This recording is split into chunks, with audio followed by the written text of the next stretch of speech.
Queridos amigos, sejam bem-vindos ao canal Videira Espírita. Meu nome é Cristina Brito e este é o programa Projeto 15 Minutos, o Evangelho segundo o Espiritismo. Aqui diariamente estudamos a terceira obra básica da doutrina espírita, codificada por Allan Kardec, o Evangelho segundo o Espiritismo. Atualmente estamos estudando o capítulo 18, muitos os chamados, poucos os escolhidos. Vamos começar a ver o subitem que trata de muito se pedirá, aquele que muito recebeu. Vamos ter no item 10 e 11, dois trechos que Kardec vai retirar do Novo Testamento. Um narrado por Lucas, outro por João, palavras de Jesus. No item 12 será o comentário de Kardec, certo? Vejamos então o item 10.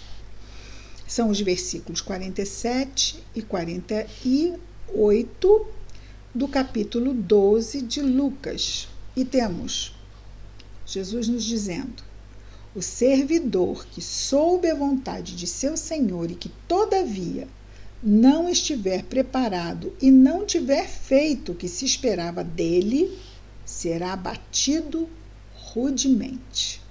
Mas aquele que não soube a vontade do seu Senhor e que tiver feito coisas dignas de castigo, será menos punido, porque um sabia o que o seu Senhor queria dele e o outro não. Eles podem ter errado na mesma coisa. No entanto, o que sabia da vontade do seu Senhor será mais duramente castigado do que aquele que não sabia, que errava de acordo com a vontade do seu Senhor. E Jesus ainda diz: muito se pedirá àquele a quem se tiver dado muito, e se fará prestar contas maiores àqueles a quem se tiver confiado mais coisas. No item 11, vamos ter as palavras de Jesus narradas por João, ambos aqui no Novo Testamento, não é? Narrados por João, capítulo 9, versículos 39, 40 e 41. Diz-nos Jesus: eu vim a este mundo para exercer um julgamento, a fim de que aqueles que não veem, vejam. Aqueles que não sabem as leis de Deus passem a saber. Que erram, né? Não veem, erram. E aqueles que veem se tornem cegos. Aqueles que sabem as leis de Deus e não as cumprem. Esses serão, como ele disse antes, mais duramente abatidos. Alguns fariseus que estavam com ele ouviram estas palavras e lhe disseram: somos nós, pois, também cegos? Olha que interessante. Jesus lhes respondeu: se fosseis cegos, não teríeis pecado. Ou seja, eles não têm nenhum desconhecimento, não é? Eles sabiam das leis de Deus. Mas agora dizeis que vedes, e é por isso que vosso pecado permanece em vós. Então, temos que Jesus fala sobre ver, tem a ver com luz. A luz é a verdade, são as leis de Deus. Mas muitas vezes também ele pode trazer a questão do cego, aquele que vai ficar desprovido de luz. E aí pode ser uma sanção de consequência por ter usado mal um recurso e ser mais duramente abatido. Então vamos reler tudo. Eu vim a este mundo para exercer um julgamento. Ou seja, o julgamento ele se propõe a ser o quê? Uma obra de justiça. Vamos fazer justiça? As pessoas não são julgadas da mesma forma. Existem em todo julgamento agravantes e atenuantes. E é exatamente isso. Muito se pedirá àquele que muito recebeu, e aquele que não tinha tantas condições, isso será uma questão de atenuante. E aí ele diz por que ele veio exercer um julgamento. A fim de que aqueles que não veem, vejam. Aqueles que não tinham luz, passem a ter. Aqueles que não sabiam a verdade, passem a saber. E aqueles que veem, ou seja, aqueles que sabem a verdade, ele traz primeiro a questão espiritual e agora ele vai falar sobre aqueles que veem aqui no plano físico, que sabem das leis de Deus aqui. Se tornem cegos, porque vai haver uma sanção. Eles sabiam e não estão agindo de acordo. Isso vai ter uma sanção. E a cegueira vem muito como essa sanção aqui nesse trecho.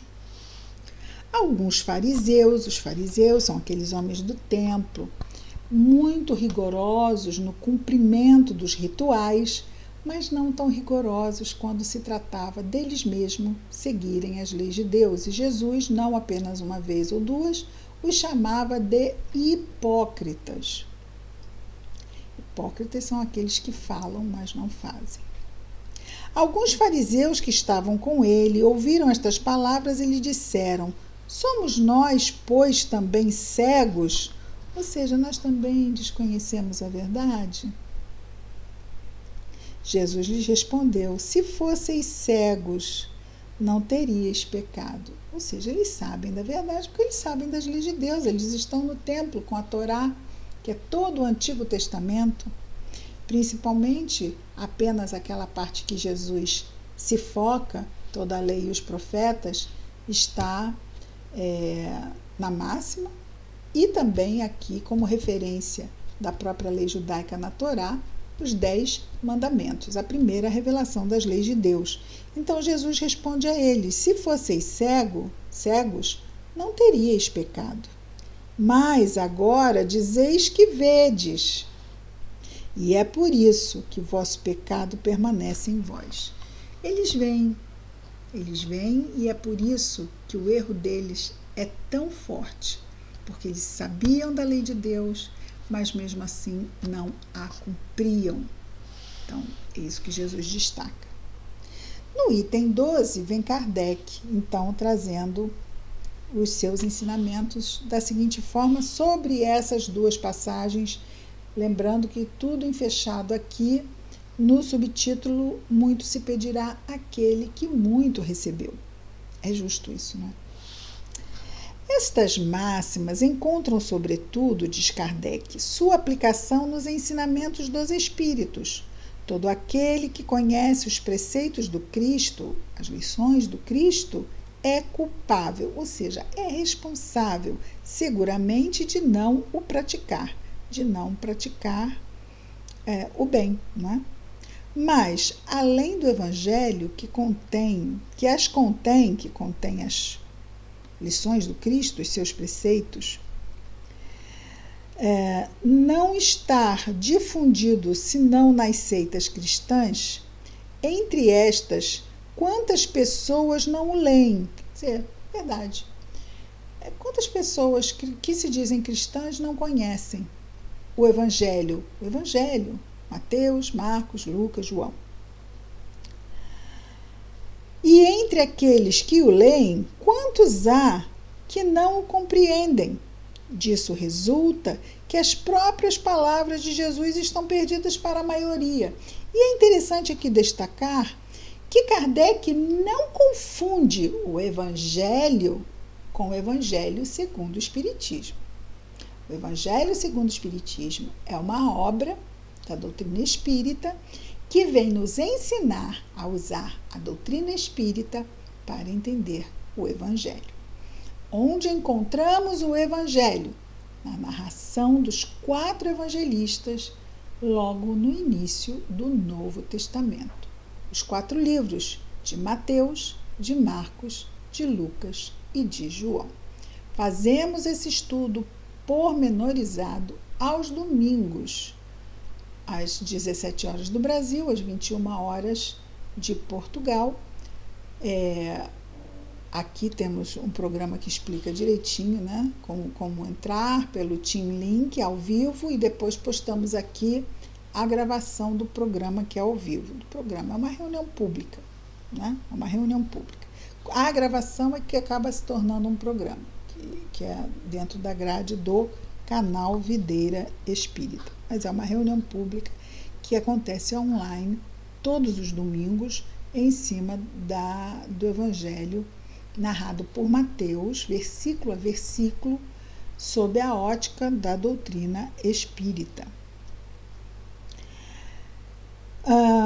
E então é importante que se diga aqui, uma coisa é o Evangelho segundo o Espiritismo, ferramenta importantíssima, tanto que o estamos estudando, e quantas coisas aqui vamos aprendendo a usar esta lente que a doutrina nos favorece para, quando chegarmos no Evangelho, entendermos, termos essa perspectiva, esta visão sobre o Evangelho que nos iluminará o entendimento. Continua Allan Kardec. O ensinamento dos espíritos, que reproduz estas máximas sob diferentes formas, que as desenvolve e as comenta, aqui na doutrina, não é? O Espiritismo, o ensinamento dos espíritos é a doutrina espírita, que reproduz essas máximas sob diferentes formas, que as desenvolve e as comenta para pô-las ao alcance de todos. Aqui ele está falando especificamente desta obra do Evangelho segundo o Espiritismo. Tem a particularidade de não ser circunscrito e cada um, letrado ou iletrado, crente ou incrédulo, cristão ou não, pode recebê-lo, uma vez que os espíritos se comunicam por toda parte. Nenhum daqueles que o recebem diretamente ou por intermediários pode pretextar ignorância. Nós estamos recebendo o ensinamento dos espíritos aqui. Uma vez que buscamos esses ensinamentos, nos aprofundamos nesses ensinamentos, não podemos alegar ignorância. Não pode se desculpar nem por sua falta de instrução, nem pela obscuridade do sentido alegórico, porque aqui é muito claro, a doutrina espírita, diferente do texto do Evangelho, e é por isso que é importante usarmos a doutrina para entendermos lá o texto integral do Evangelho, mas aqui Kardec nos traz extrai inúmeras partes do Evangelho, divide em capítulos, em temas, num esforço de didatismo maravilhoso, e nos ajuda muito melhor a compreender, sem nenhum tipo de alegoria, de uma forma muito clara, muito direta. Os espíritos são muito claros, são muito diretos, fazendo exatamente todas as pontes entre a nossa vida encarnada, a vida espiritual, costurando todos os pontos para que tenhamos uma ideia de todo que nos fortaleça para as nossas lutas. Nenhum daqueles que o recebem, o ensinamento dos espíritos, diretamente ou por intermediários, pode pretextar ignorância. Não pode se desculpar por sua falta de instrução, aqueles que buscam, e se esclarecem através aqui dos espíritos. Nem pela obscuridade do sentido alegórico, sim, eles não usam. Aquele, pois, que não as aproveita para o seu adiantamento, que as admira como coisas interessantes e curiosas, sem que seu coração por elas seja tocado, que não é nem menos vão, nem menos orgulhoso, nem menos egoísta. Quer dizer, se depois disso tudo ele não se torna nem um pouco menos essas coisas, nem menos apegado aos meios materiais, nem melhor para seu próximo, é tanto mais culpado ou mais responsável quanto tenha maiores meios de conhecer a verdade. Os médiuns que obtêm boas comunicações, os médiuns, né? Os médiuns, quem são médiuns? Quem não é médium? Né? Aqui ele fala médiuns mesmo no sentido de mediunidade ostensiva. Mas hoje, século XXI, quem não tem consciência de que está, de alguma forma, recebendo essa influência do mundo dos espíritos, não é? Os médiuns que obtêm boas comunicações, mas aqui ele está falando de um tempo porque depois, antes desse livro, nós tivemos o livro dos médiuns, né? O livro dos espíritos, são 5 obras: o livro dos espíritos, o livro dos médiuns, o Evangelho segundo o Espiritismo, o Céu, o Inferno e a Gênese. Então, nessa época aqui, nós tínhamos muitos médiuns recebendo muitos espíritos. Kardec trabalhava com um grupo seleto, sério, e propunha questões, e aí recolheu todo esse material. Mas haviam outros grupos e outras comunicações sendo dadas. Então, é uma realidade bem diferente da de hoje, ok? Vamos tentar entender como os médiuns lá do século XIX. É desses que ele está falando aqui. Os médiuns que obtêm boas comunicações são ainda mais repreensíveis em persistir no mal, porque frequentemente escrevem a sua própria condenação, e se não estivessem cegos pelo orgulho, reconheceriam que é a eles que os espíritos se dirigem. Isso nos faz lembrar até de uma historinha do Divaldo Franco, que ele vira para sua mentora e pede para ela uma mensagem para ele. Eu queria uma mensagem para mim. Como assim? Não, eu queria... Não, porque vem mensagens tão bonitas, a senhora manda, e fica todo mundo tão feliz, mas eu queria uma mensagem que fosse para mim, só para mim. Aí ela responde para ele: mas todas as minhas mensagens são para você. Você é que divulga para outras pessoas. Todas as que eu mando são para você. É uma resposta muito boa, né? E é isso que ele está dizendo aqui, não é? Mas, em lugar de tomar para eles as lições que escrevem ou que vêm escrever, seu único pensamento é de as aplicar aos outros, realizando assim estas palavras de Jesus: vedes um argueiro no olho do vosso vizinho e não vedes a trave que está no vosso. Por estas outras palavras, de novo aspas, se fosseis cegos, não teríeis pecado. Jesus quer dizer que a culpabilidade ou responsabilidade está em razão das luzes que se possui. Ora, os fariseus, que tinham a pretensão de ser e que eram, com efeito, a parte mais esclarecida da nação, eram mais repreensíveis aos olhos de Deus do que o povo ignorante. Ocorre o mesmo hoje. Aos espíritas, pois, está pedido muito, porque receberam muito, mas também aqueles que tiverem aproveitado, será dado muito. Ou seja, aqueles que tiverem feito a sua parte, também haverá, mas isso é a lei de causa e efeito, né? Sabemos. Um retorno, né? O primeiro pensamento de todo espírita sincero deve ser o de procurar nos conselhos dados pelos espíritos se não há alguma coisa que possa lhe dizer respeito. O espiritismo vem multiplicar o número dos chamados pela fé que proporciona. Multiplicará o número dos chamados pela fé que proporciona, multiplicará também o número dos escolhidos. Então, passaremos a ter mais consciência da responsabilidade que temos diante do que nos é dado a conhecer e passaremos, assim, a fazermos escolhas mais felizes e a nos somarmos às falanges do bem, mesmo que seja como auxiliar, mas já nos alinhando a esses grupos conscientemente do bem e nos tornando assim, nos escolhendo assim, não é? Muito bem.